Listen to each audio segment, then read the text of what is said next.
5000 bezoekers binnen dit weekend op het Ameland voor het Madness Festival. 3 dagen van surfen, skaten, theater, muziek en gekkegieten op het strand bij Nes.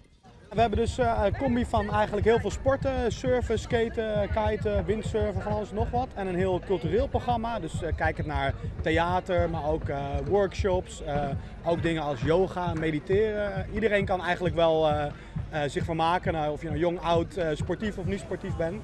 Overdag is er echt van alles te doen en 's avonds in verschillende tenten barst het feest los met een heleboel soorten bands en DJ's. Alle jaren bezieken het festival dwarse nijigheden onder de aandacht te brengen. Wat te denken van muntthee met help van recycled toiletwater. Rioolwater wat wordt doorgespoeld, dat wordt als het ware gezuiverd en kan het dus weer opnieuw gebruikt worden. Dus zodat elke wc-beurt eigenlijk wel weer hergebruikt kan worden. Maar daarnaast kunnen ze ook nog van dat gezuiverde water thee zetten. En dan zeggen ze dat from pee to tea. Ja. Dus hoe mooi is dat? Nou, dat klinkt heel goed, maar dan begrijp ik dat dat water wel gebruikt wordt voor de basisingrediënten van de thee, niet voor de thee zelf. Ja, dat klopt, dat klopt.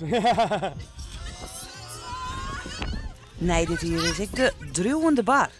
Die weet er nog net. De organisatie komt soms met gekke ideeën en Robert van Heestel kinderdek.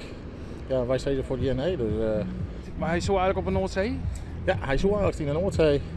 Maar helaas, de wind wordt toch al van te heeg.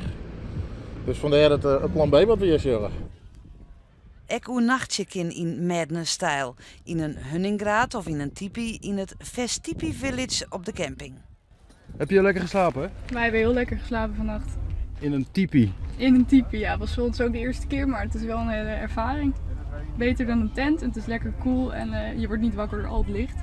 Dus eigenlijk zijn we heel erg blij met onze keuze. Het bubbelbad van Zon houdt onder andere de aandacht van BNFest. Hey, zit je vast? Ja! Het Madness Festival is joerd en morgen nog op het Noordzeestrand van het Ameland.